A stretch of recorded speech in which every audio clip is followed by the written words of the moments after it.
Well, my name is Pastor Terry Blanchett, and I would like to welcome you to the Dakota Life. And this morning we have Sherry Hocking with us, and Sherry is in our community of Newell, South Dakota, and she works with our ambulance service. And recently, the state of South Dakota has instituted a new program called Community Health Worker Program.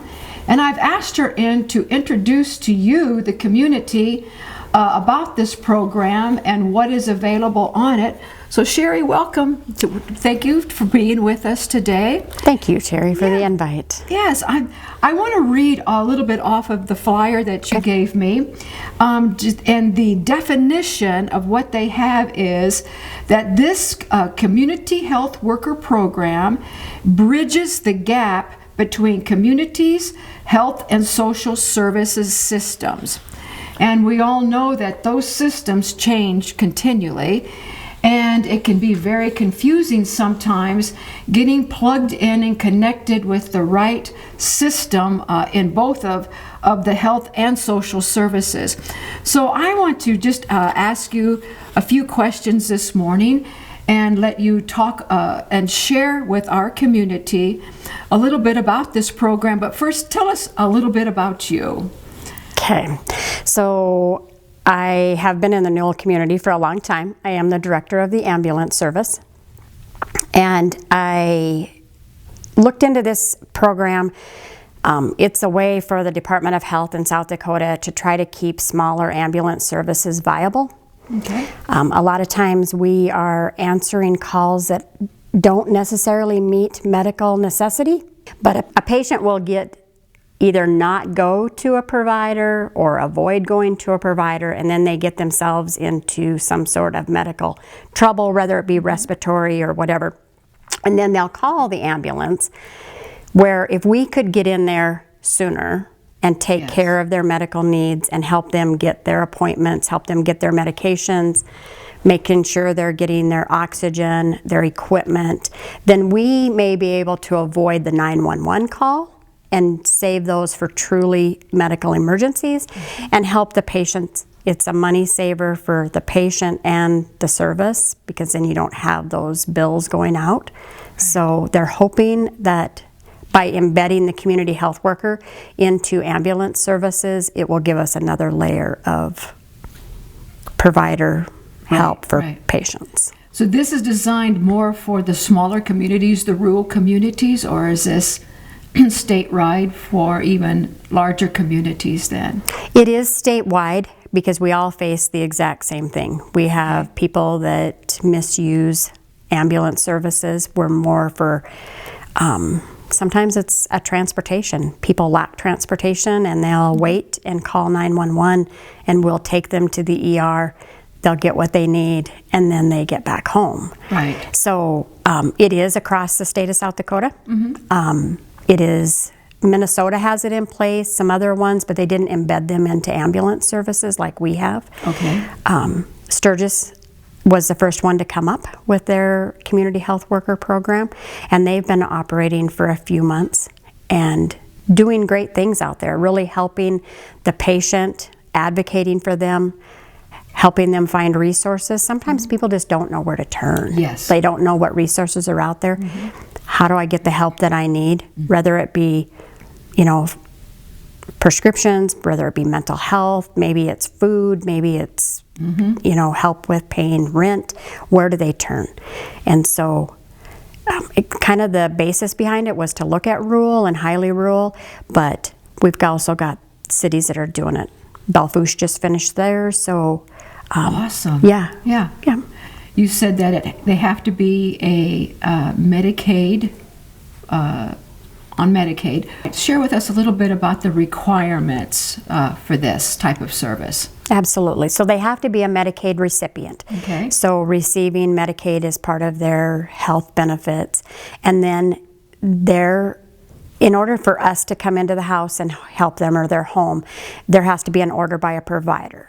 Okay. So if we take them to the ER on the ambulance and they get a provider, but they need continued care. Maybe they're a brand new diagnosed diabetic and they don't know how to use their glucometers or how to take their blood sugars. Then a provider will write an order and tell us how often we need to go. You know, do we go once a week? Do we go once a day to help them? Do we watch them, teach them? So a learning opportunity for a patient and a teaching opportunity for us.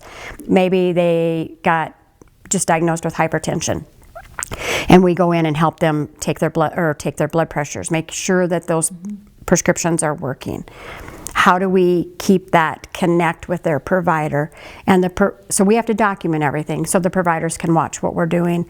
They can see the patient's record. Telehealth is available.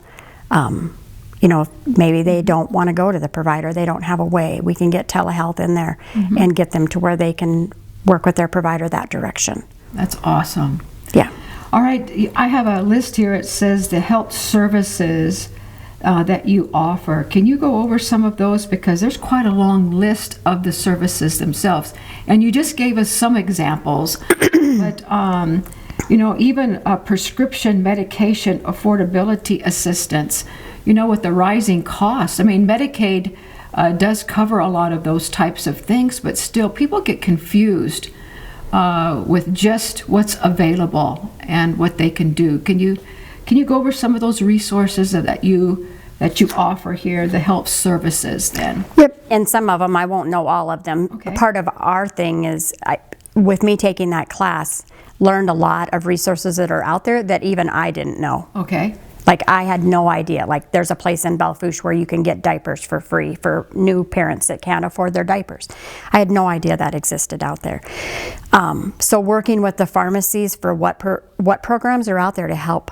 Also with reconciliation of your prescriptions, because sometimes people get put on so many prescriptions that they don't even know what they're on or why they're taking them. Yeah. So helping people understand what their prescriptions are for, where is the best price that we can get these prescriptions for you, and are there programs out there that'll help you. And there's also things like helping with diet or exercise or, you know, like nutritional value. We don't all eat very nutritionally sometimes, but helping people learn how to read a label on a can and what is nutrition and what is not. Helping maybe control their hypertension, enable them to get off of some of that medication. Diabetes. There's, you know, like there's programs even for young people that you could help with, like helping somebody find daycare. Is there help out there to help pay for that daycare for getting people back to work? That's awesome. Okay, one of the things it says here is lifestyle and social assistance. What would that entail? So with your lifestyle, sometimes, you know, we just don't lead a healthy, active lifestyle, and maybe it's figuring out how we change our diet so that our lifestyle changes. Maybe we become active, maybe we walk, maybe we find somebody in the community that wants to walk, or, you know, are there any gyms or anything that you can use? Sometimes people, you know, you get into a community and you get into your home and you just stay there. You don't get out in the community, maybe find a friend that is looking for somebody to walk with. It's better if you have a partner, you know, that can help keep you on track and say, you know, I'm walking today, or well, everything that I'm reading and that you're sharing with us, this program is very, very broad with the resources and the things that the bases that you're trying to cover. Who are the eyes for this situation? Because I have found that especially in the older, the seniors, who most of them would be on a Medicaid, Medicare type of program, they're not going to pick up the phone and call you. So what bridges that gap? So part of it is just getting the word out, which this is great for doing that. And then we are also working with the providers in the community so that they know that we're here. So you're going to see, they just finished my flyers and my rack cards. You're going to start seeing those out that have Newell Ambulance on them and the community health worker, my contact information. But I even get referrals like a provider while they were waiting for me to get approved for Medicaid, which is a job within itself, and then certified through the state, which is all done now. Then like a provider, you know, it might be somebody that comes into the ER or comes into clinic, and then they know that we're in the community, that we are now up and running and we're in the community. So then they would do a referral to us so that we would go and check on them. Somebody with a change in medication or a new medication that they may want us to see. And their order has to outline like how often, what we're there for, what their care plan is, what is our end objective, and when do we meet it. And then our documentation that goes back to the provider, so that providers kind of have eyes through an electronic world on their patient, and they can see if things are improving. And it might be weight, it might be blood pressure, it might be blood sugars, those types of things that people struggle with and struggle with knowing how to do and doing it on a regular basis. Yeah.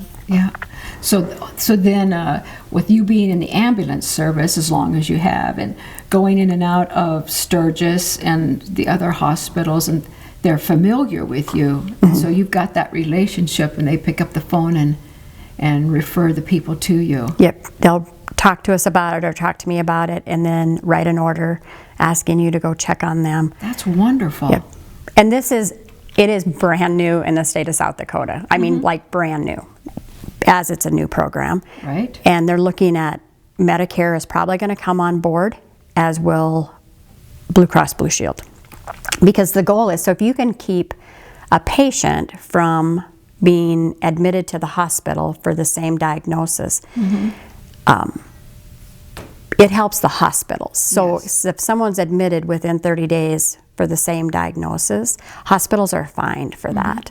So they would like to be able to, let's find the issue, and then let's try to treat that and keep the patients out of the ER. And use emergency rooms for what they're meant for, versus kind of a drive-in clinic when I don't want to go to clinic. You know, so that helps save money on the hospital sides also. Yes, it would. Yeah, I know that for me, working with the seniors here in the community, that an ambulance trip just to Sturgis with their spouse would be traumatizing to Absolutely. them. And just that upheaval, that they would probably, on the flip side, avoid that to their detriment, just for the simple fact that that trip and their spouse not being there, and what am I going to do? I can't go with them. And we hear things like the spouse, absolutely. The financial piece of it. Yep. I have pets at home. Yes. Who's going to take care of my pets? I can't leave my home. So if we can get into their home and help them have a better lifestyle and take care of their medical needs and get them to like a primary care appointment or a specialty appointment as needed, and it may be lining up transportation, it may be helping them find their way to get there and stay ahead of their medical concerns before they get into trouble and they need the ambulance. Yeah. You provide many, many resources on many levels then in being that bridge to the community through this organization. Yep. Sometimes I feel like I've been around the block a time or two, and and it helps that I came out of the medical field, and you know, I retired after 27 years at the VA, so I know how to navigate the VA. Sometimes the VA it's government, and it's huge stumbling blocks for everybody, but I have enough connections inside of there that I know who to call and try to get through that. And sometimes that's just helpful. Sometimes it's just helpful, not what you know, but who you know. Absolutely. You know, like who do you know that you can call that can help me work through this problem? Yeah. And that's another thing too, is sometimes people feel so isolated and alone. Absolutely. You kind of isolate yourself, and you don't know who to ask for help, and then you have kind of a fear factor going on, like, do I trust them to help me? Yes. Yeah. You know, so yeah. Well, Sherry, I am really, really blessed by this in our community, because like I said, I work with the community in a different capacity, and we see a lot of the same things. And again, this is called the Community Health Worker Program, and it's something new in our state. So in closing, is there something that you would like to just share a word of advice or how to get a hold of you, or if somebody was out there and saw this program and they had questions and issues, what would be the next step that they would need to do? So, I mean, anybody is welcome to call my cell phone at any time, and that is area code 605-210-0703. They are also welcome to talk to their provider. Like if it's something that they're interested in, if they need help navigating those waters, I'm more than willing to help them navigate the waters to get to their provider, figure out what we need to get them on a program that could help them and help keep them in their homes and in their community. I think that's the end goal, is not to take people out of their communities, just to help them live a better life where they're at and where they're happy. Yeah. And I'll help however I can help with navigating any of that that's out there, reaching out to providers.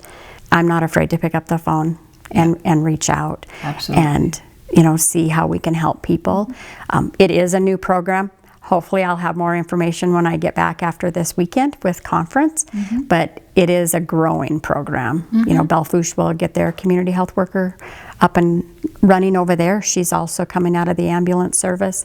Sturgis has theirs up and going. So we have 3 right in this area. That's wonderful. That can help get these people some But care. not all of them are connected with the ambulance service, but we are here in Newell. Sturgis is, and Belle Fourche will be. Yeah. They're all connected with the ambulance service. Genius, being connected to the ambulance service. Yep. Yeah. We see a lot. We see a lot of things when we're out, when we're coming into homes, when we visit with people in the back of the ambulance.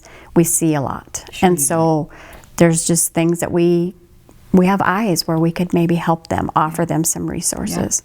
We just need to go through their provider, get an order so that we can get reimbursed for it. So even for the South Dakota Community Health Worker Program, it's brand new to bring it into an ambulance service, so they're trying to figure out how they mesh that together. I get it. So that we stay in our lane, because there's some things that I can do as a community health worker that I cannot do as an EMT, but there's things I can do as an EMT that I can't. So they're still working to figure out how that meshes together.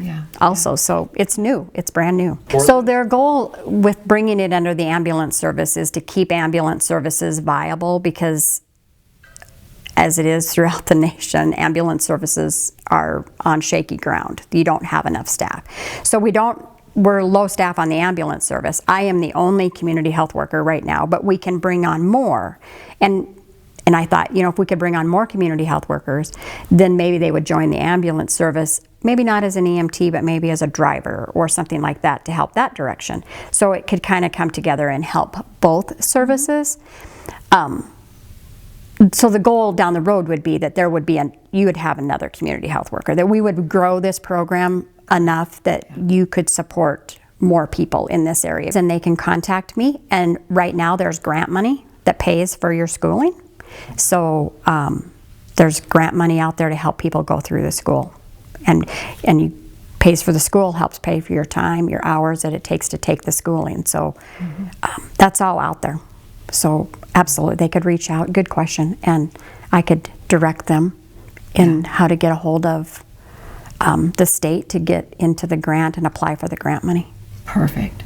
Yeah. Perfect. Well, thank you, Sherry. Thank you. You are a blessing to our community, and we're so grateful that you stepped forward and took hold of this for us. And I know it is a bridge that bridges over the gap between the community and these services. So thank you so much. Thank you. Yeah. Thanks for doing this and helping getting the word out. It's great. Yeah, we'll have you back. Thank you. Okay.